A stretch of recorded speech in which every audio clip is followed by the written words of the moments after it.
ఈ సదస్సు చాలా వినూత్నంగాను ఒక గొప్ప పెద్ద సెమినార్ గాను ఇది రూపొందింది. దీనికి కారణమైనటువంటి అందరికీ, ముఖ్యంగా విశ్వర్షి వాసిల్ గారికి సభాముఖంగా నేను నా యొక్క ధన్యవాదాలు తెలియజేసుకుంటున్నాను. ముఖ్యంగా వాసిల్ గారి మీద తొలి సదస్సు అనేది మద్రాసు విశ్వవిద్యాలయంలో జరిగింది. ఆ తర్వాత జరగాల్సిన సదస్సు ఇక్కడ ఉంది అనుకోకుండా అది రాజమండ్రి తెలుగు విశ్వవిద్యాలయం దగ్గర కూడా ఈ విషయం జరిగింది.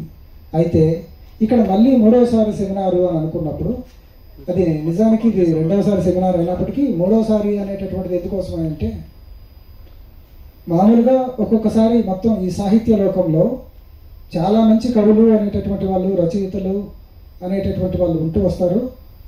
కొందరికి సాహిత్య లోకం దాదాపుగా ఎక్కువగా గుర్తింపు రావడం అనేటటువంటిది ఉంటుంది. మరికొందరికి ఎంతో ప్రతిభ ఉన్నప్పటికీ కూడా ఆశించిన స్థాయిలో గుర్తింపుకి ప్రతిభకి లంకె అనేటటువంటిది ఉండదు. కాకపోతే విశ్వర్షి వాసిల్ గారి సదస్సులో మొదటిసారి జరిగినప్పుడే వారి సాహిత్యాన్ని నాకు పరిచయం అయింది. అప్పటి నుంచి ముఖ్యంగా కరోనా సమయంలో దాదాపుగా వీరి సాహిత్యం అంతా కూడా అందరికీ కూడా చేరింది కూడా అని చెప్పుకోవచ్చు. కానీ మనకు ఏదైనా చీకట్లో ఉన్నప్పుడు ఒక లైట్ వేస్తే ఈ లైట్ కాంతి కొంతవరకే ఉంటుంది, ఆ తర్వాత మనకు తెలియదు. వాసిల్ గారు అనేటటువంటి వారిని అసలు రచయిత అందామా, యోగా సాధకుడు అందామా, యోగా గురువు అందామా, ఒక వ్యక్తిత్వ నిపుణుడు, ఒక సైక్రియాటిస్టు, అంటే ఒక మనోశాస్త్రవేత్త లాగా కూడా ఇలా చెప్పుకుంటూ పోతే చాలా విశేషణాలు. ఒక్కొక్క పుస్తకాల్లో కూడా ఒక్కొక్క దృక్పథం అనేటటువంటిది మనకి కనిపిస్తూ ఉంటుంది. అందుకని ఆ దృక్పథాలన్నిటినీ, ఎందుకంటే ఇది నిజానికి ఒక్కొక్క యాంగిల్లో ఒక్కొక్క కోణంలో వారిని చూసుకోవాల్సి ఉంది. కానీ వాటన్నిటినీ కలిపి సంక్షిప్తంగానైనా సరే ఆవిష్కరించాలనే ఉద్దేశంతోనే ఈ సదస్సుకు ఈ నామకరణం అనేటటువంటిది చేయడం జరిగింది. అలాంటి వాసిల్ గారి మీద సదస్సు చేయడేసేటటువంటి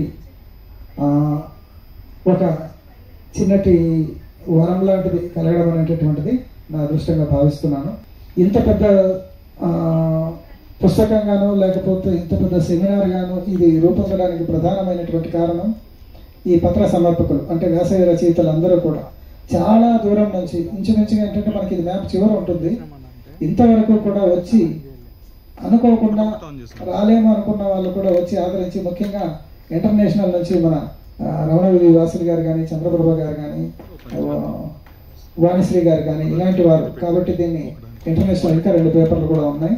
వాళ్ళందరూ కూడా దీన్ని ఇంటర్నేషనల్ సెమినార్ చేసినందుకు నేను అందరికీ కూడా సభాముఖంగా ధన్యవాదాలు తెలియజేసుకుంటున్నాను. ఇప్పుడు అంటే ఇది చెప్పుకుంటూ పోతే చాలా పెద్ద అసంగా అవుతుంది.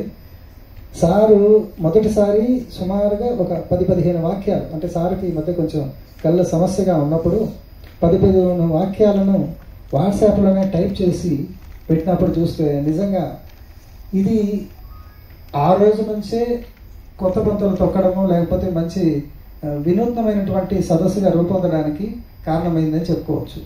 కాబట్టి సార్ జయమోహన్ గారు, మీకు సభాముఖంగా మీరు ఇక్కడికి విచ్చేసి నన్ను ఆశీర్వదిస్తున్నందుకు అందరికీ కూడా ధన్యవాదాలు సార్. తర్వాత విస్తాలి శంకర్రావు గారు.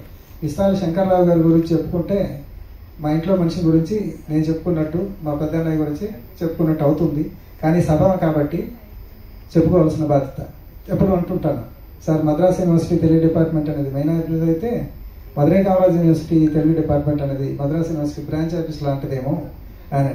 కాబట్టి నాకు అన్ని రకాలుగా నా వెనక అంటే మనకు ఇప్పుడు తమిళనాడులో ఫ్లెక్స్లు వేస్తుంటారు.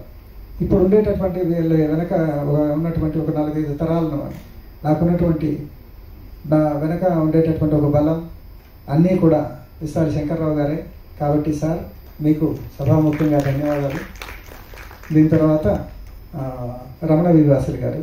రమణ వాసిల్ గారు ఈ సదస్సు నిర్వహించి తలపెట్టినప్పటి నుంచి కూడా మనకు అనేక రకాలైనటువంటి సూచనలు అవన్నీ కూడా ఇస్తూ ఈ సభను ముందుకు తీసుకెళ్ళడానికి ప్రత్యేకించి స్పిరిచువల్ ఫౌండేషన్ వారి తరఫున కొన్ని సత్కారాలు అలాగే కొన్ని బహుమతులు కూడా వారు ప్రకటించడం అనేటటువంటిది చాలా సంతోషం సార్. మీరు చూసేందులో లేదా మీ ఆలోచన విధానం అంతా కూడా చాలా కొత్తగాను, ఇలాంటి సమయంలో ఇంత ప్రోత్సాహకరమైనటువంటి వాతావరణాన్ని మీ నుంచి ఎదురు చూడడం అనేటటువంటిది నాకు చాలా ఆశ్చర్యాన్ని, చాలా ఆనందాన్ని కూడా కలిగించింది. కాబట్టి మీ దంపతులకి ఇద్దరికీ కూడా మా యొక్క ధన్యవాదాలు తెలియజేసుకుంటున్నాను. తర్వాత మనకు ఇందాక మా అన్న గురించి చెప్పుకున్నట్టుగానే మా తమ్ముడి గురించి కూడా చెప్పుకోవాలి. కారణం ఏంటంటే అన్న తమ్ముడు అనేటటువంటిది కాదు, ఇక్కడ ఏంటంటే మేము సాహిత్య మిత్రులము, సాహిత్య పుత్రులము. కాబట్టి ఈయన మా అగ్రజుడు అయితే మా ఆచార్య గబ్బా వెంకటరామయ్య గారు. వీరి గురించి చెప్పుకోవాలంటే ఈ మీటింగ్ సాగదు. కాబట్టి మొత్తం నాకు ఉన్నటువంటి చెప్పుకోదగినటువంటి మిత్రుల్లో కానీ శ్రేయోభిలాషుల్లో అగ్రగణ్యులుగా మీరు ఉంటారు సార్. మీరు ఈ సమావేశానికి వచ్చినందుకు, అది కూడా ఢిల్లీ విశ్వవిద్యాలయం నుంచి ఇక్కడికి రావడం అని అంటే దాదాపు విన్నది కాదు. కాబట్టి మీరు వచ్చినందుకు సభాముఖంగా మీకు ధన్యవాదాలు తెలియజేసుకుంటున్నాను సార్. జగన్నాథ్ గారు వాళ్ళ తాతగారితో, మన ముదునూరి జగన్నాథరాజు గారి మనవడు సారు. కాకపోతే నేను ఇక్కడికి వచ్చిన కొత్తలోనే సార్ని చూసే అదృష్టం నాకు లేకపోయింది. కానీ వారి మనవడిలో సార్ని నేను చూసుకుంటూ ఉంటాను.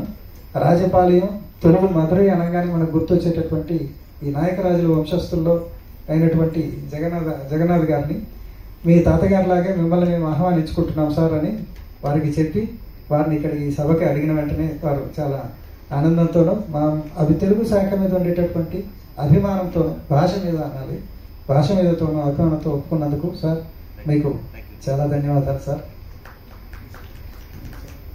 తర్వాత ఈ వాసిలి గారిని మనం ఆవిష్కరించాలన్నప్పుడు ఎవరు అని మనం వెతికినప్పుడు నాకు కనిపించినటువంటి ఒక పెద్ద ముద్ర పిసి వెంకటేశ్వరరావు గారు. ఎందుకంటే వారి మాటే కాదు, వారి విధానము, వారి పద్ధతులు ఇవన్నీ కూడా నిజానికి ఈ పదం ఇప్పుడు వాడటం అని అంటే యువతరాన్ని లేదా తర్వాత రోజులకు ఆదర్శంగా ఉండటం అనేటటువంటిది చాలా అరుదుగా కనిపిస్తున్నటువంటి ఈ రోజుల్లో అలాంటి పిసి వెంకటేశ్వర్లు గారు ఈ సదస్సుకు గొంతుకైనందుకు నాకు చాలా ఆనందంగా, అలాగే దీనికి సమ్మతించినందుకు వారికి ప్రత్యేకంగా ధన్యవాదాలు తెలియజేసుకుంటున్నాను.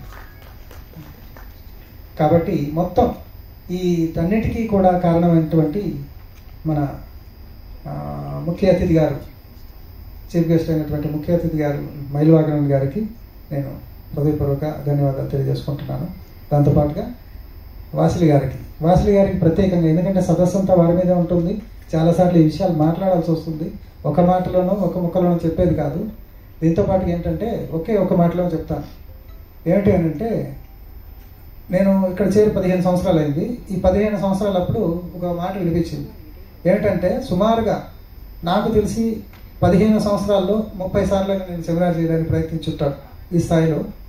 కాకపోతే మధురై అండి, అక్కడికి జనాలు రారండి. ఇలాంటి చోట దాదాపుగా మేము ఈ బ్రోచర్లో వేస్తుంటాం, ఇన్విటేషన్లో రాని వాళ్ళు 46 మంది. ఈ రాని వాళ్ళ సంగతి ఎందుకు చెప్తున్నాం? రాని వాళ్ళు పేపర్ రాసి మనం పత్ర సమర్పణ చేసిన వాడిని కాకుండా ప్రత్యేకించి ఎంతమంది వచ్చారని చెప్పడం కోసమే ఇది వేస్తున్నాము. కాబట్టి ఇక్కడ మీరందరూ ఇక్కడ దాకా వచ్చారు అని అంటే ఇది ఒక తెలుగు శాఖో లేకపోతే నాదు వాసిలి గారి దాని కాదు, మొత్తం మనందరు ఇదంతా చెప్తున్నారు. మన భువనచంద్ర గారు ఓ మాట అన్నారు ఈ సదస్సు గురించి, అది వాసిలి గారు తర్వాత రోజుల్లో చెప్తారు. సార్, ఇలాంటి ఒక మంచి అవకాశాన్ని తెలుగు శాఖకు మీరు ఇచ్చినందుకు, ఎందుకంటే మీ మీద సెమినార్ చేయడానికి చాలామంది సిద్ధంగా ఉన్నప్పటికీ మీరు మధురై అనేటటువంటిది ఎన్నుకోవడం అనేటటువంటిది నిజంగా తెలుగు శాఖ మీకు హృదయపూర్వక ధన్యవాదాలు తెలియజేసుకుంటుంది సార్.